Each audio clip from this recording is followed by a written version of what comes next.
Oh! Quoi? Cassé, écrasé, disloqué et bien plus. Aujourd'hui, on réagit aux plus graves blessures médicales et aux attaques X-ray de... Est-ce que ces scènes et attaques seront médicalement précises? On va voir ça tout de suite. Oh!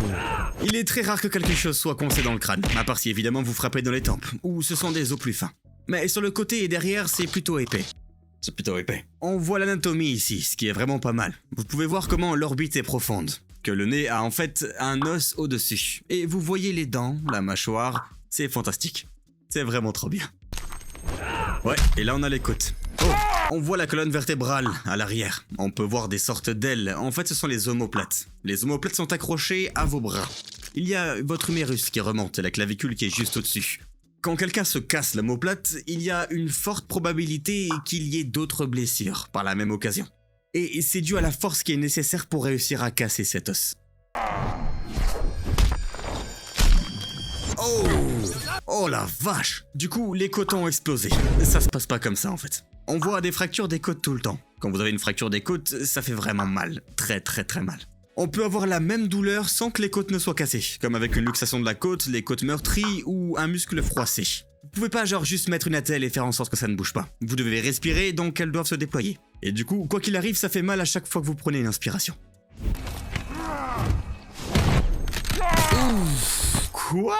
Généralement, si quelqu'un se fait jeter au sol comme ça, les côtes vont probablement se briser, à potentiellement un ou deux endroits, soit sur le côté antérieur ou alors dans le dos. Elles sont en forme de C, un peu comme un bréchet. Elles peuvent se casser assez facilement et n'importe quand. Oh mec! Alors je comprends pas comment elle peut se relever. Les côtes sont fracturées à l'arrière et la colonne vertébrale a éclaté. Ouais. L'anatomie est bien représentée. On voit le processus épineux, le processus transverse et on voit aussi de nombreuses structures de la colonne en elle-même, ce qui est assez impressionnant. Oh! Je me suis déjà cassé le dos, je sais ce que ça fait, d'avoir une fracture de l'apophyse transverse. Et je savais même pas que c'était fracturé, ça faisait comme si un muscle était froissé. J'ai dû porter un corset avec 2 tiges en métal dans le dos pour garder mon corps droit. Les blessures de la moelle épinière sont très inquiétantes, et aussi de tout ce qui se trouve dans cette région. Vous pouvez être paralysé, sentir des picotements, avoir des douleurs, et tout dépend d'où ça vous fait mal dans la moelle épinière. Oh mec! Crâne contre crâne. Une fracture de la partie postérieure de la tête qu'on appelle l'occiput. Des fois avec une fracture du crâne, il peut y avoir un petit peu de sang autour du cerveau. Et bon, ça se soigne. En fait, comme le crâne est fracturé et donc ouvert, ça laisse l'opportunité au cerveau de gonfler un peu et donc il n'y a pas beaucoup de pression dessus. Mais ça augmente le risque d'infection. Évidemment, il faut aller à l'hôpital où vous allez rester un petit bout de temps. Si quelqu'un arrive avec une belle fracture cervicale comme ça, on va lui mettre un collier cervical. Un collier rigide et dur. Tout le monde les déteste. Si c'est vraiment grave, on vous met quelque chose qu'on appelle un halo, qui est un appareil qui est fixé sur votre crâne, généralement à 4 ou 5 endroits. C'est littéralement accroché pour protéger votre colonne. Oh! Une lame en plein dans le visage. On voit beaucoup de gens qui ont des blessures du sinus maxillaire, et où ça peut aller jusqu'au bout, de l'autre côté, où vous avez des bouts de cerveau à ce niveau. On voit des gens qui ont des plaies perforantes où la lame est déjà sortie, ou toute autre chose qui a engendré la blessure. Vous devez faire attention quand vous éternuez ou quand vous toussez, parce que vous pouvez y faire rentrer de l'air, et ça fait un mal de chien. Waouh! Un trou abdominal tout droit dans la colonne. Mis à part les os, on pense aussi à l'aorte, à la veine cave inférieure. Ce sont vos 2 principaux vaisseaux sanguins. Si vous en lacérez un, vous pouvez potentiellement avoir un saignement abdominal et en mourir. Wow! Vous avez vu comment le nez peut rentrer dans le visage, genre toute la structure qui est ici? Ça s'appelle en fait la fracture de l'Euphore. Il existe différents grades de fracture de l'Euphore, tout dépend de l'endroit où elle a eu lieu, et du niveau élevé ou non de connectivité ou non qu'il y a. Il faudra potentiellement réparer ça avec des plaques qui permettront de retrouver une forme normale.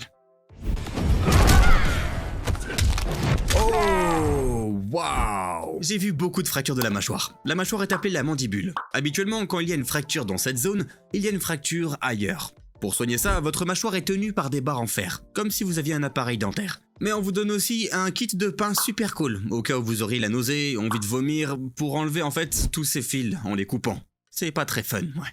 c'est vraiment pas cool comme blessure. It's not cool. Et généralement, vous le gardez 6 à 8 semaines. Oh, une fracture des cervicales supérieures. C'est super dangereux et c'est super grave. On a vu la tête se déplacer sur le côté. Vous avez la C1, C2, C3. Quand vous avez une fracture dans cette zone, les chances de mourir sont super élevées. On a un dicton pour décrire ça qui rime. C4 et C5 vous requinquent. Donc si vous les détruisez, vous ne serez plus en mesure de respirer du tout. Donc vous devez être sous respirateur à ce moment-là.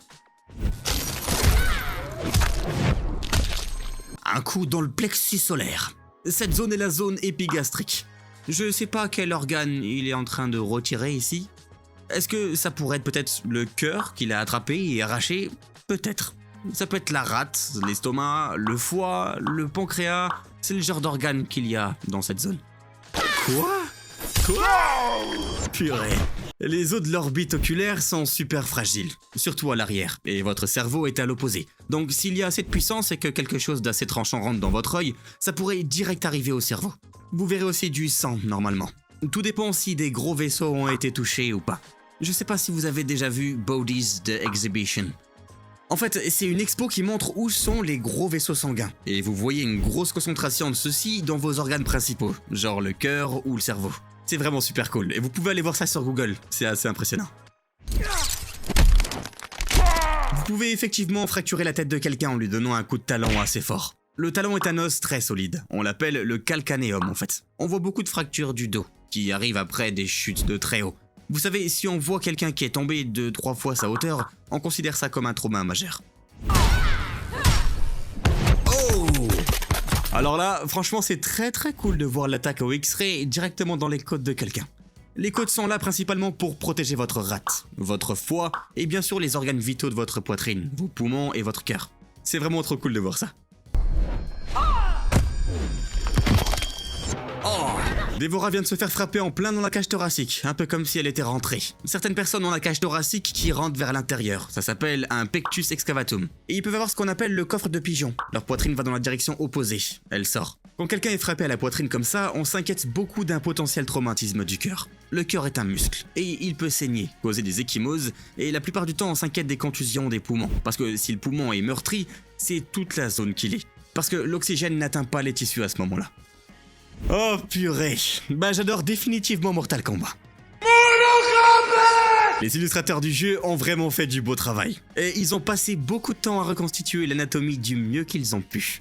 Et pas pour que ce soit plus réaliste en soi, mais plutôt pour montrer l'anatomie en raccord avec ce qui se passe potentiellement à l'intérieur du corps. Du coup, c'est vraiment très cool de voir ça d'un point de vue scientifique, on va dire. Super intéressant. Les gens qui m'ont tout appris, les anatomistes, ce sont eux les plus talentueux. Donc c'était vraiment très cool de réagir à tout ça. Donc si vous avez aimé, allez voir la playlist qui est juste ici. Et comme toujours, abonnez-vous et activez la cloche des notifications. N'oubliez pas le petit like. Merci beaucoup d'avoir regardé et prenez soin de vous les amis.